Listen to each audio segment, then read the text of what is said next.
So a truck driver stopped at a truck stop and ordered a cheeseburger. And as he was ready to eat, a motorcycle gang pulled up, and one of the gang members insulted him and ended up eating his cheeseburger.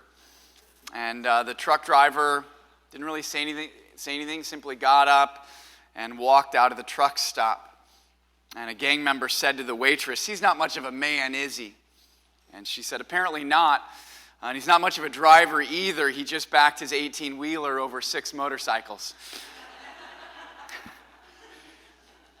Have you ever been tempted to get revenge? To get back at someone who's hurt you, who's offended you, who's taken advantage of you or belittled you in some way? It's been observed that there are more lawyers in the United States than doctors because Americans are more interested in getting even than in getting better. Whether or not that's true is debatable, but there's no doubt that millions of people regularly indulge in the temptation to get back or to get even. Every day in the newspaper, you'll read stories about people who've indulged that temptation, who've gotten back at someone who has hurt them. Just this week, many of you are probably aware of the tragic shooting of an engineering professor at UCLA. Former student with a grudge, first killed his estranged wife in Minnesota, drove cross country and shot his former mentor, professor that really spent a lot of time with him in college. And from what I've read online, he was angry at his former professor for stealing his computer code and giving it to another student. Now that might be an extreme example. No doubt it's not that unusual or unheard of an example. Surely there's more and more stories like this taking place every week here in America. So it's not that shocking, but it is an extreme example. I suspect that most of us here don't resort to violence to get even.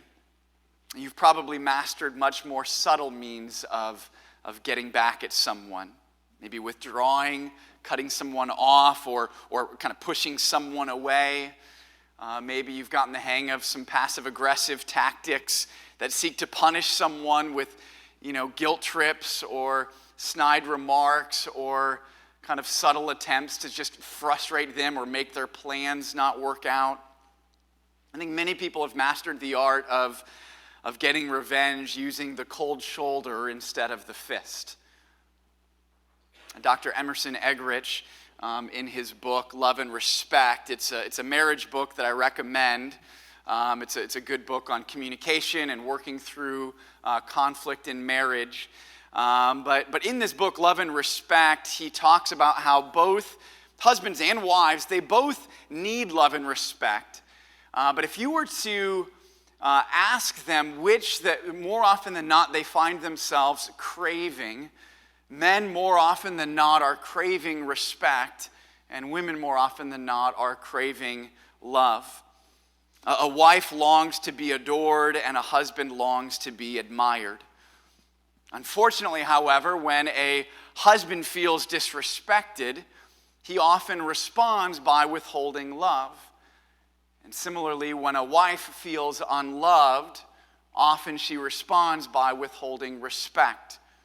He calls this the crazy cycle, this cycle that we can get in. Well, you didn't treat me as I wanted, so I'm not going to treat you as you might want. I'm not going to show respect to you until you earn that, or I'm not going to show love until you earn that. You've got to do for me before I do something nice for you.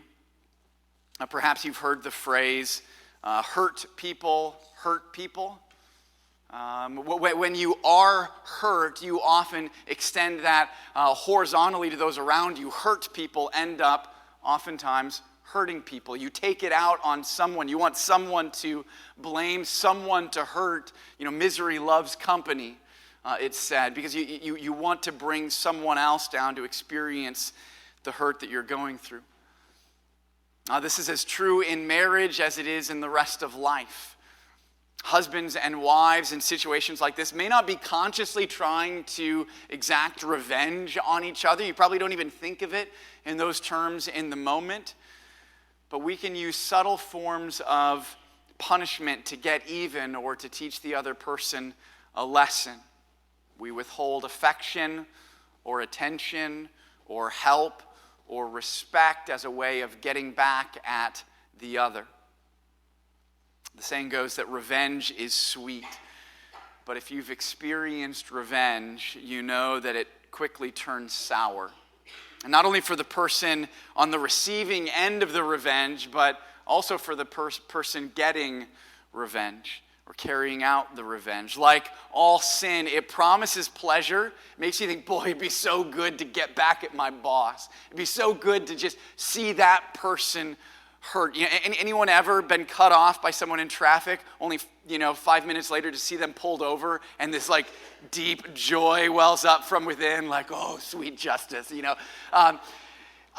Okay, maybe I'm the only one. I don't think I'm the only one who's experienced that. We all, when someone's done something to you, it's like from deep down, you begin to hope that something bad happens to them.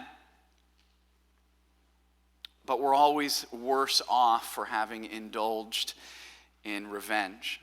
That's why James writes that everyone should be quick to listen, slow to speak, and slow to become angry, because man's anger does not bring about the righteousness that God desires. Quick to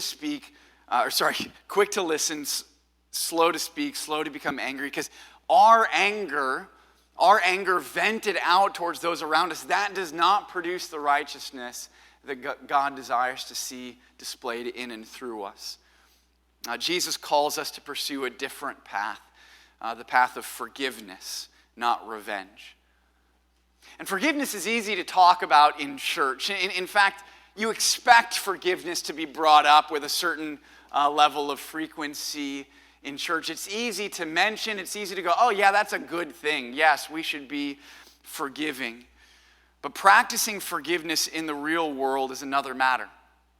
When your boss is taking advantage of you, when a coworker is again and again and again gossiping behind your back or tearing you down in front of your superiors or your friends or other coworkers, when someone that you've gone out of your way to help ends up slandering you, or when your spouse who made marriage vows to you ends up trampling all over them, then forgiveness doesn't quite seem so appealing. The lofty ideal gets pushed aside and revenge starts to look sweeter and sweeter. Revenge has a way of masquerading as justice. When you're hurt, there's something that just feels right about that person hurting. It feels like justice. Revenge masquerades, it pretends, and when you're angry, when you're tempted in general, have you found that when you're tempted, it's so easy to justify the thing that you want to do? Like if you weren't in the heat of the moment and someone else tried to say, hey, I think I should do this, you'd say, that's a terrible idea. What are you thinking?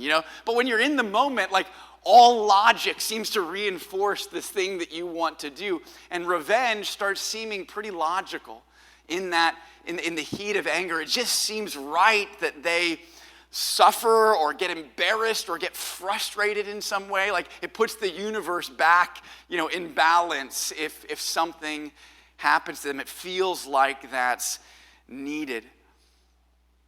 But is that what should happen? Is that what's right? Is getting even the way forward? And are we supposed to attempt to be the ones to execute or to carry out the punishment that person might very well deserve? David in the Bible struggled with questions like these. How do you treat someone who has again and again treated you terribly? Most often, temptation for revenge comes out when you find yourself in an unexpected position of power. When you're the low man on the totem pole for quite a while, revenge may not be on your mind, but all of a sudden you find you get a promotion or you're in another job, and then your former boss ends up working for you, and it's like, ooh, how the tides have turned. You know, when you find yourself in an unexpected position of power, then revenge seems really tempting. I can do something now that I couldn't do then. What are you going to do when that opportunity presents itself? What are you going to do when the chance comes your way to get back at the person who hurt you, who offended you, who took advantage of you, whatever it might be, who betrayed you? David wrestled with that in 1 Samuel chapters 24, 25, and 26. We're going to cover 3 chapters today, which is why I didn't have the passage read. I thought it might have been funny to say, all right, read these 3 chapters. But for your sake, I passed on that, and we'll kind of summarize it and work through it today. But in 3 chapters, 3 times in 3 chapters, David is faced with this opportunity to exact revenge. And 3 different times you see this lesson of how to deal with revenge. You see David growing deeper and learning this lesson more and more as each chapter progresses. If this is your first Sunday here, we're in the middle of this sermon series on the life of David. We've kind of been starting from when he was anointed as a boy to be the future king, his killing of Goliath, his rising to prominence, Saul's jealousy. Last week, if you were here, you might remember that David was on the run. He had to get away. Saul was determined to kill him, and so David hid. And first he tried to hide among the Philistines in Gath. And he's discovered and seized, and essentially has to pretend to be insane, scratching on the door of the gate and letting the drool drip down through his beard and kind of acting all crazy. So the king of Gath kind of goes, what do I need another nut job for? I've got enough of those. Get out of here. So David escapes that way, and he finds himself alone in the cave of Adullam. And there he cries out to God. And we looked at these Psalms of David reflecting on this heartache of being alone and his desperation for God to show up and to help him through. And you see the heart of David and his prayerfulness. And the title of last week's sermon was How to Pray When All is Stripped Away. And we got this great glimpse in the life of David. And one of the things we saw God do in response to David just pouring out his requests and bringing his burdens to God, as we saw God gathering around David, we're told 400 other people who were disenfranchised in some way. They were distressed, they were in debt, they were discouraged, and then they're kind of gathering around David as their leader. And as the story moves forward, we see how David continues to be on the run in chapter 23, which we're not going to devote as much attention to, but in 23, Saul pursues David. There's about 600 people at this point. They're hiding in the desert of Ziph. And the people in the area are loyal to King Saul, and they're keeping an eye on David, and they report David's whereabouts to Saul so that he can come. And so Saul gathers 3,000 troops. They set out to find David. It's this cat and mouse chase kind of through the wilderness in southern Israel. And at one point, they're on either side of the same mountain, and David and his men are trying to get away, and Saul is closing in closer and closer. And just as he almost has David, a messenger arrives with news that the Philistines are attacking the land. They're raiding and pillaging the land. And Saul is like, David is almost within reach, but he's got to go back to protect the people and to fend off the Philistines. And so God shows himself faithful to orchestrate circumstances in such a way as to preserve David's life. So David gets a brief break. And in chapter 24, the story picks back up again. The Philistines have been defeated, or at least some measure of peace is reached. And Saul is able then to kind of pick back up the side project. Anyone have any side projects that keep getting put on hold, and then, let's come back to it, and you keep chipping away? David is Saul's side project. Anytime he gets a chance, all right, let's go after David. Let's try to kill David again, since we haven't checked that box on my to-do list. All right, let's find David and kill him. So he gathers his 3,000 troops again, and they go off in hunt of David. And at this point, David and his men are hidden in a cave in the cliffs above the Dead Sea. And Saul gets word about the general whereabouts. He doesn't know precisely, but him and his men get closer and closer. And David is, at this particular time, it seems like him and his men are resting at the back of this cave. Now, the day was hot, the cave is cool, they're deep in there, and suddenly a shadow passes by the entrance of the cave. And they realize that it's none other than King Saul. Even from the back of the cave, they recognize the royal robes. Maybe he's talking to some of his attendants or soldiers nearby, and maybe they recognize his voice, but they see Saul at the entrance to the cave. And he doesn't just pass by, he enters. And you can imagine kind of the heart racing and the panic that starts to form. But if you've ever walked right out of a hot sun into a dark area, you know that while people in the room might see just fine, you're kind of like stumbling over things. It's always funny when I've been laying in bed for a bit, and Diane walks into the bedroom and the lights are off, and she's like, it's not really funny when she walks into the bed, but you kind of chuckle when, because to you see everything there. Oh, there's a pillow on the floor, and yeah, that's where the end of the bed is, and watch out for your shoes that you left there earlier in the day. For you, it's just obvious, but they come in and they're like, So that's Saul coming in out of the hot desert sun. Can't see anything in the cave. They're all at the back, and Saul comes in to relieve himself. Number 2, nature calls. He's got to do his business.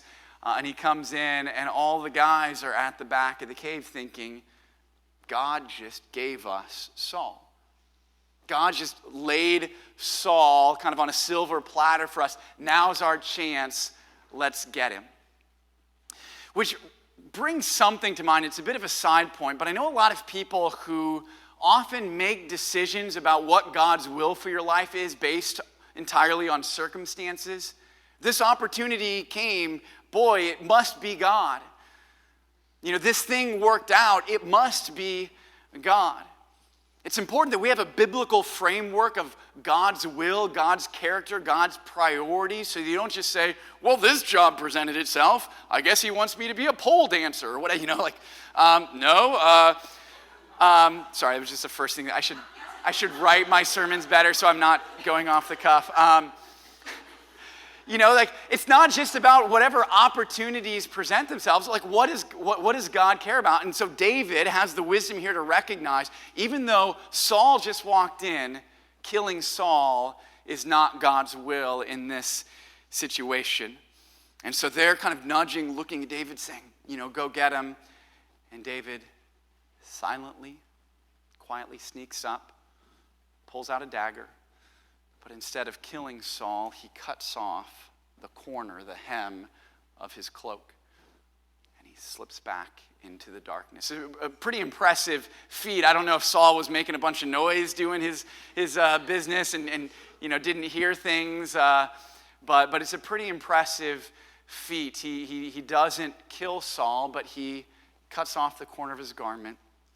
Saul gets up, leaves. And as soon as Saul leaves the cave, Dave is overcome. His conscience is stricken. He just reached out and did this to the king, God's anointed one. And I think there's a little bit more symbolism here than we might recognize as a modern reader. We just think, well, it's like cutting off the corner of someone's jacket or something like that. There's likely a little bit more significance here. Robes in the ancient world often had symbolic significance. This would be especially true of the kingly robe, the robe of the king. Just as generals in the military today have certain insignia and marks and things, badges here and there, kind of displaying their rank. So would be the case with the royal robe, and that there'd be marks like that indicating their prominence. But but hems were significant in the culture as a whole. In earlier times, hems were actually used as a wallet. If you were traveling long distance, there'd be an inner hem in your cloak, and you would put your money, some valuables or something like that, you would put in the hem of your garment. We have some ancient records of these purchases or treaties that were made or covenants that were made where someone would take the hem of their garment and it would get pressed in clay as kind of this like representation. And if you don't carry out this thing you're promising to do, or if you don't pay what you're supposed to pay, then they get your garment, which is a way of saying they get your inheritance, they get your possessions. It's a lot was kind of wrapped into that hem. So David cutting off the hem of Saul's garment is in some, even though he's not killing Saul, it is a small kind of act of revolt against Saul's kingship. Maybe implied in that is that your time as king is coming to an end and my time is coming. It's hard to know fully all the nuances of that, but there's something significant going on here, and David just feels overcome with guilt for what he does, for what he did. And we read in 1 Samuel 24, verses 5 to 7, it says, "Afterward David was conscience stricken for having cut off a corner of his robe. He said to his men, 'The Lord forbid that I should do such a thing to my master, the Lord's anointed, or lift my hand against him, for he is the anointed of the Lord.' With these words, David rebuked his men, and he did not allow them to attack Saul. Saul left the cave and went his way." And so we continue. David comes out of the cave. Verse 8, he went out of the cave and called out to Saul, "My Lord, the king." When Saul looked behind him, David bowed down and prostrated himself with his face to the ground. He said to Saul, "Why do you listen when men say David is bent on harming you? This day you have seen with your own eyes how the Lord delivered you into my hands in the cave. Some urged me to kill you, but I spared you. I said, I will not lift my hand against my master, because he is the Lord's anointed. See, my father, look at this piece of your robe in my hand. I cut off the corner of your robe, but did not kill you. Now understand and recognize that I am not guilty of wrongdoing or rebellion. I have not wronged you, but you are hunting me down to take my life. May the Lord judge between you and me.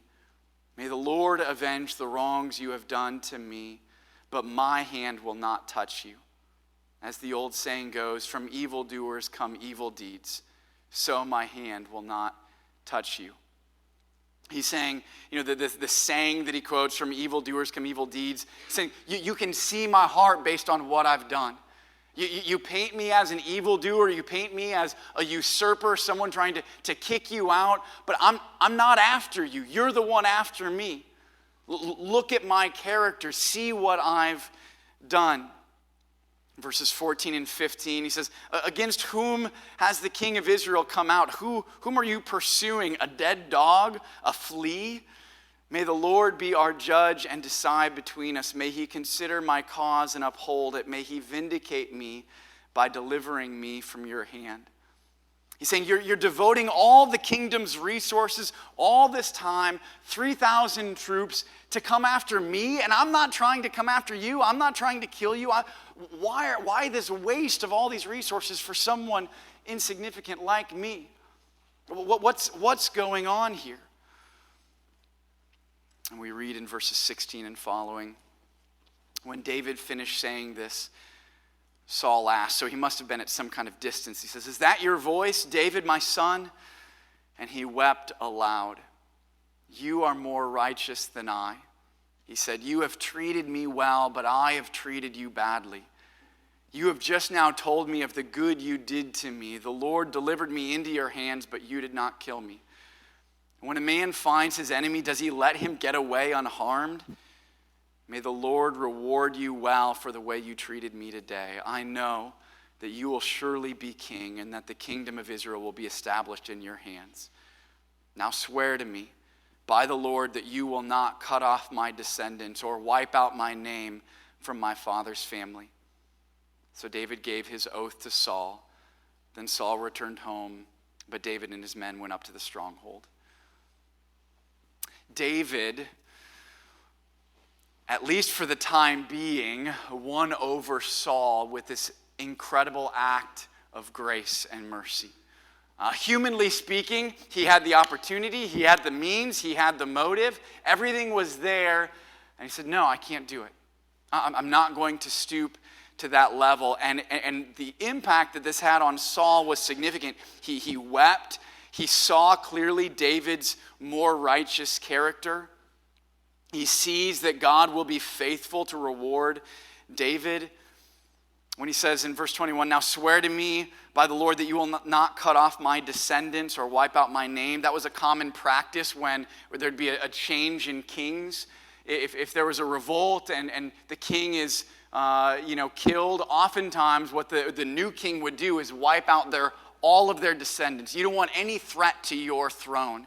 If there's a rightful heir to the throne left, then your throne is in jeopardy, essentially. So oftentimes, and there's a number of instances of this in the scriptures, particularly in the northern kingdom of Israel after the Judah and Israel split, where a new king comes up and just wipes out all the descendants of the king before them. And Saul is saying, I know you're going to be king. Please don't do that. Please don't do that to my family. Don't do that to my kids. Don't do that to my name. And David promises that he won't. In chapter 25, David faces another opportunity for revenge. But this time against someone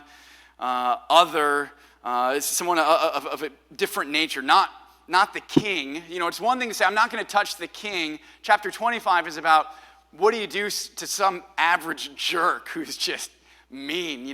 25, okay, chapter 24, okay, I'm going to respect the king. He's the Lord's anointed. Chapter 25, we encounter this guy named Nabal, whose very name means fool. So either this is a nickname or a slight twisting of his name, or he just had terrible parents who gave him an awful name. But his very name means fool. And we'll see how David responds to this total jerk. Beginning of chapter 25, so Saul and his army had left. They kind of gave David a break. And David and his men are in the wilderness. They're hungry. And they hear about this guy. I mean, they've been in the area for a while, and this particular man, Nabal, is wealthy, owns a lot of property, a lot of cattle. He's got a bunch of sheep, and I said cattle, but goats and sheep. And he's got 3,000 sheep, and he's having this shearing. And anytime you do sheep shearing, it was usually a big event, kind of a big party. They do it twice a year, and it'd be this kind of celebration, kind of like a harvest time, but with sheep. It happens twice a year. And so everyone comes, and there'd be feasting and all kinds of things going on. And so David sends a group of 10 young men basically to say, look, you're wealthy, you've got lots of stuff, you're having this big party. Can you spare something for me and my guys? Can you help us out? And so we read in chapter 25, verses 6 to 8, David is advising his group that he's sending what to say to Nabal. It says, say to him, long life to you, good health to you and your household, and good health to all that is yours. Now I hear that it is sheep shearing time. When your shepherds were with us, we did not mistreat them. And the whole time they were at Carmel, nothing of theirs was missing. Ask your own servants, and they will tell you. Therefore, be favorable toward my young men, since we come at a festive time. Please give your servants and your son David whatever you can find for them. But then we continue reading and see what happens. When David's men arrived, they gave Nabal this message in David's name. Then they waited. Nabal answered David's servants, who is this David? Who is this son of Jesse? Many servants are breaking away from their masters these days. Why should I take my bread and water and the meat I have slaughtered for my shearers and give it to men coming from who knows where? David's men turned around and went back. When they arrived, they reported every word. And we see in verse 13 David's response. David said to his men, put on your swords.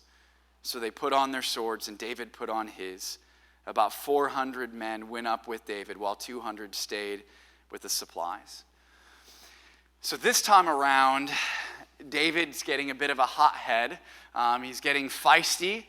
And this guy's not the king. He's just a jerk, taking it, just being mean. He's got the means. He can help us out. No concern, no compassion whatsoever. David's like, we've been generous. We protected you. Your shepherds were safe. All of your sheep were fine because we didn't take anything. No one plundered you. And now you won't do anything in return. So he gets all fired up, and he's ready to go after him. But Nabal's wife, Abigail, we read about her in verse 14.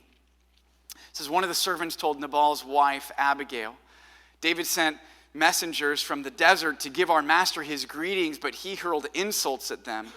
Yet these men were very good to us. They did not mistreat us, and the whole time we were out in the fields near them, nothing was missing. Night and day they were a wall around us. All the time we were herding our sheep near them. Now think it over and see what you can do, because disaster is hanging over our master and his whole household. He is such a wicked man that no one can talk to him. So all the servants know their master's a jerk. Like, nobody likes this guy, but he's rich and they need a job and they're kind of stuck with the situation. But they're like, someone's got to speak sense to him. And so they go to Abigail, his wife, do something, because disaster is looming over our heads. We read in verse 18, Abigail lost no time. She took 200 loaves of bread, 2 skins of wine, 5 dressed sheep, 5 seahs of roasted grain, 100 cakes of raisins, 200 cakes of pressed figs, basically a bunch of food, loaded them on donkeys, told her servants, go on ahead, I'll follow you. But she did not tell her husband Nabal.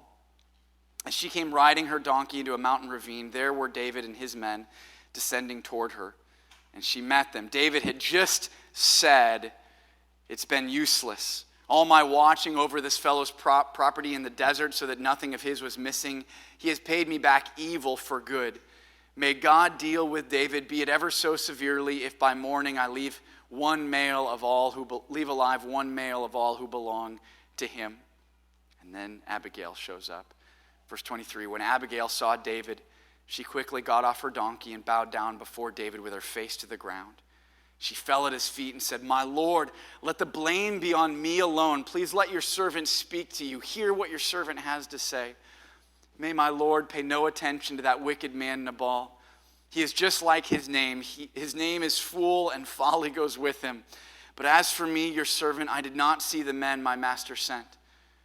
Now since the Lord has kept you, my master, from bloodshed and from avenging yourself with your own hands, as surely as the Lord lives, and as you live, may your enemies and all who intend to harm my master be like Nabal.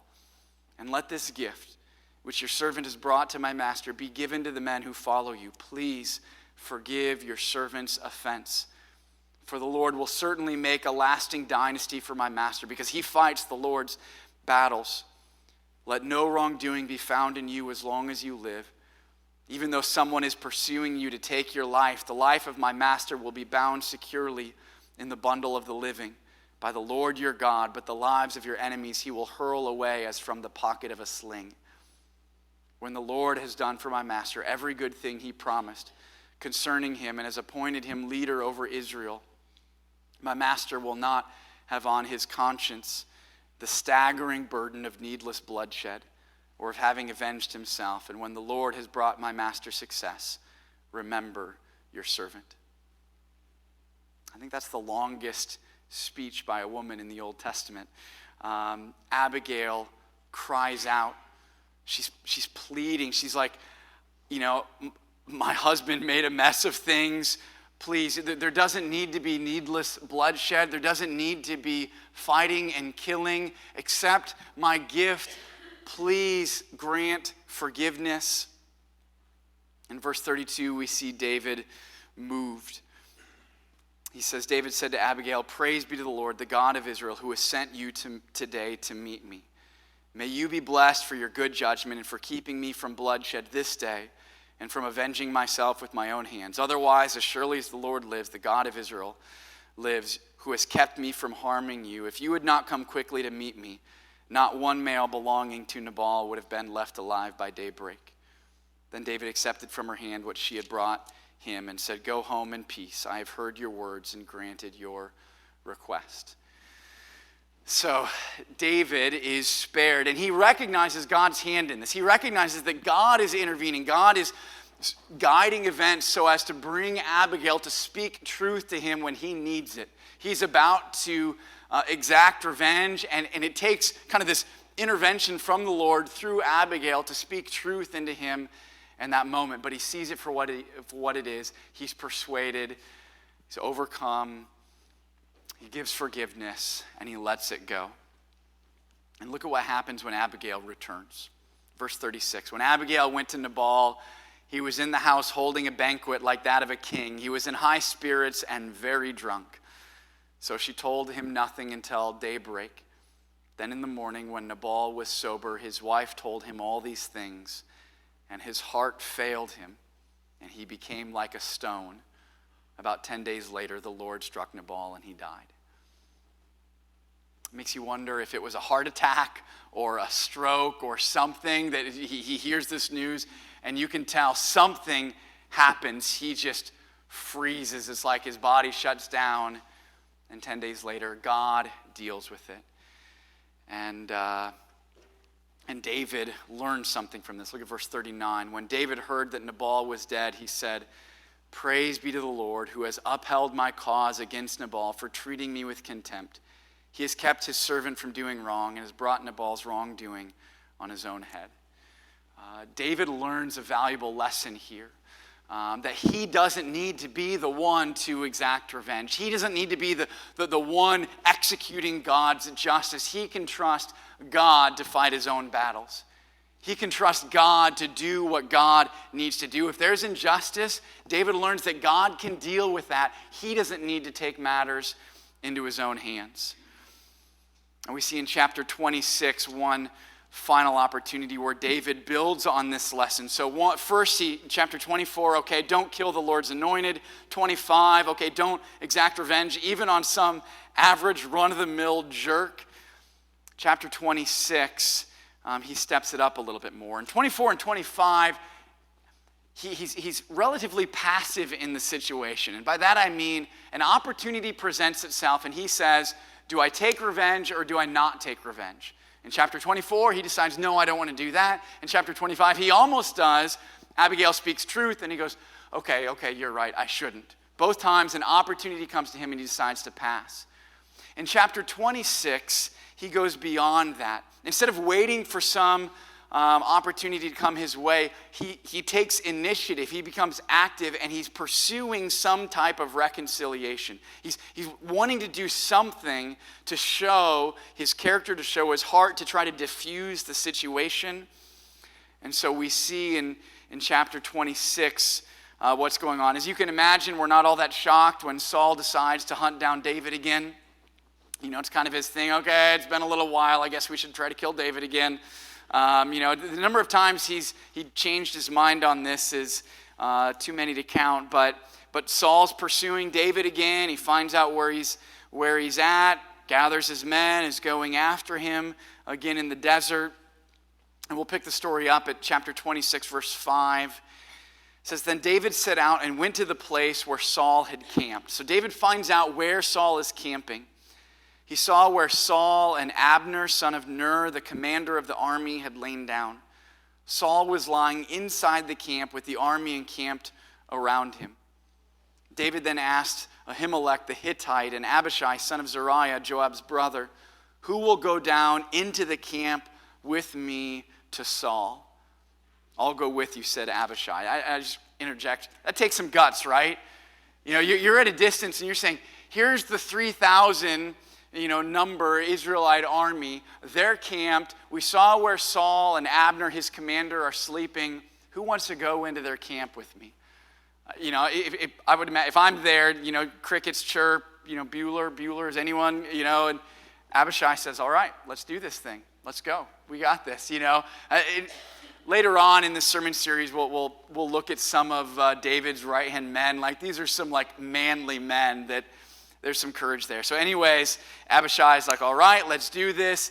They go in, and look at verse 7. So David and Abishai went to the army by night, And there was Saul lying asleep inside the camp with his spear stuck in the ground near his head. Abner and the soldiers were lying around him. Abishai said to David, "Today God has delivered your enemy into your hands. Now let me pin him to the ground with one thrust of my spear. I won't strike him twice," meaning once is all it's going to take. But David said to Abishai, "Don't destroy him. Who can lay a hand on the Lord's anointed and be guiltless?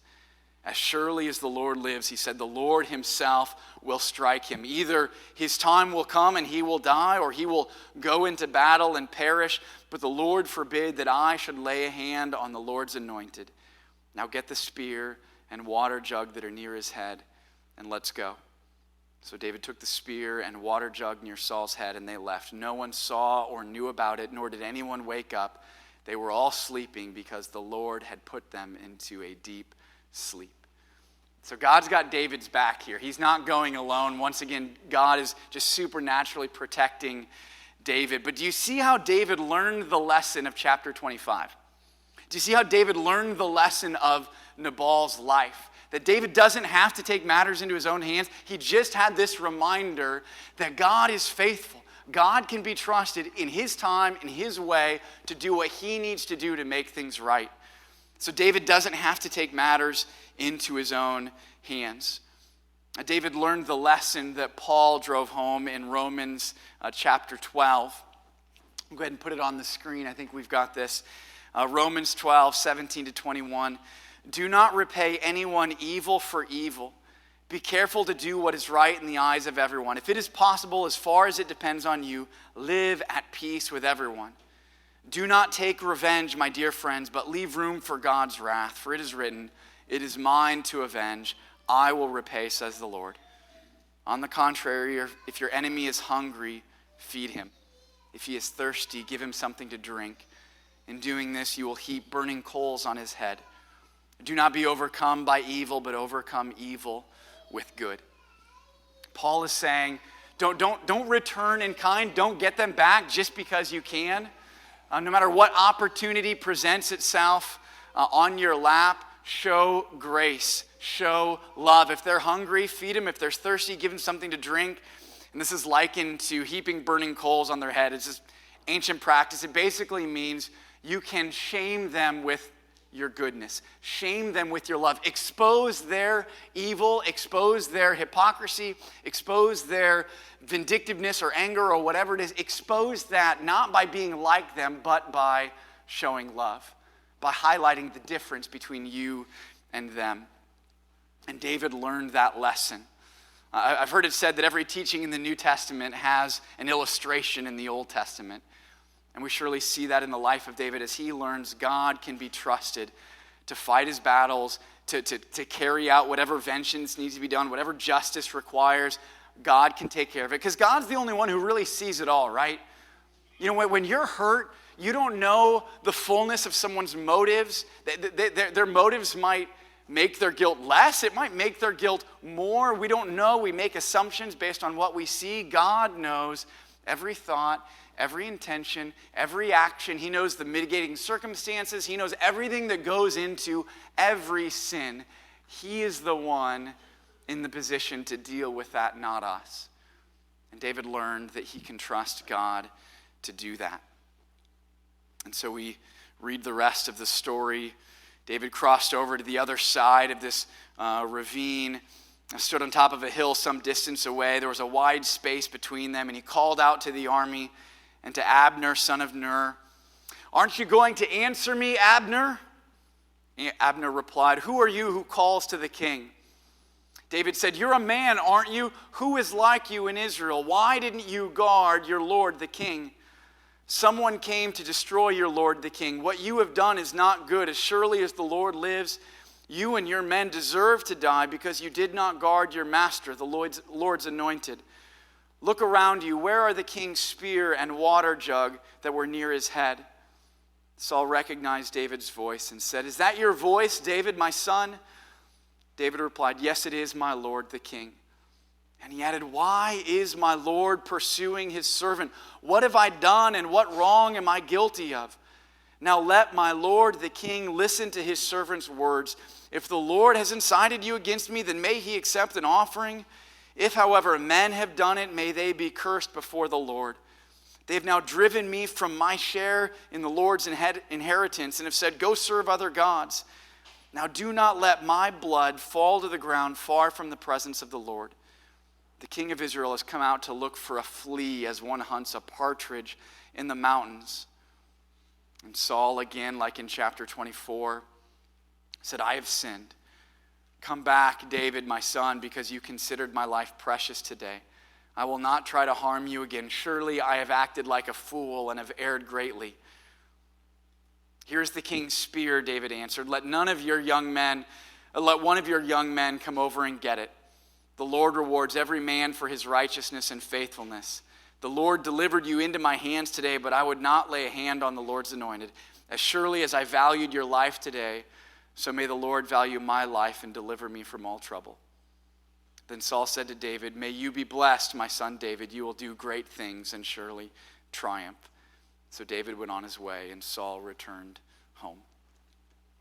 It's one thing to forgive when you otherwise have an opportunity to exact revenge. It's another to go out of your way to do good, to show grace, to do something to diffuse a situation by saying, I'm not after you, I care for you, I love you, I'm going to do good for you. And David learned to not only show grace and show forgiveness instead of revenge, but he learned to initiate and pursue and to try to diffuse things. But that doesn't mean you blindly trust someone after that. I mean, Saul has lost his chance to be trusted. Twice tries to kill him with a spear, tries to convince his son Jonathan to kill him, sends some soldiers to catch him in the middle of the night, tries to pursue him when he's hiding with the priest, chases him in the desert. It's one thing after another where David's like, I can't trust you anymore. I'm going to do good to you. I'm not going to exact revenge on you, but I can't trust you. So don't expect me to go back with you. Don't expect me to put my, sleep in the bed next to you. Like, not going to happen. But I'm going to pursue good for you. So much, I think, that can be taken out of this, but I think the general point is simple. Are we going to be people that learn the lessons that David learned?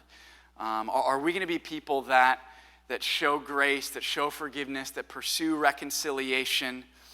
I want you to think before we wrap up, is there someone that you find yourself holding a grudge against? Is there someone who has hurt you or taken advantage of you, belittled you in some way?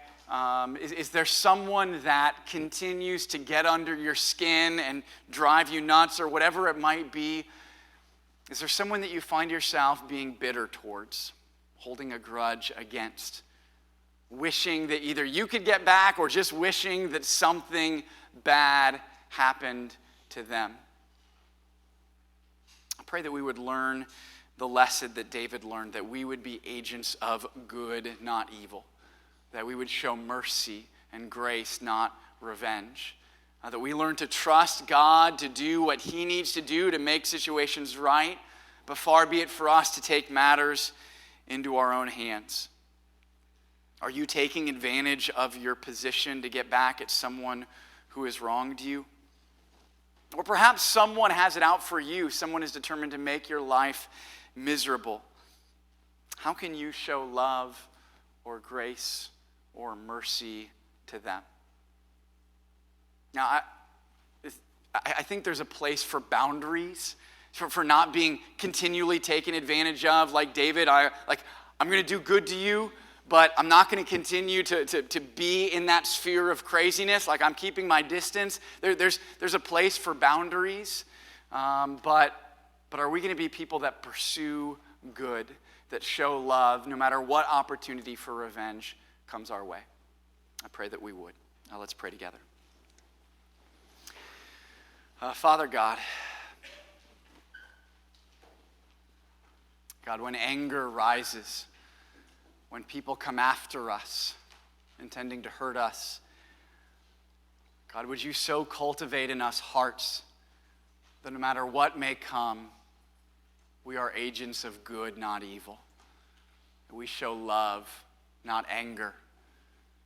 God, help us to be quick to listen and slow to speak and slow to become angry. God, help us to be people that show forgiveness and mercy. God, if you forgive our trespasses as we forgive those who trespass against us, God, help us to be people who forgive. And we need your help. In your name we pray. Amen. Amen.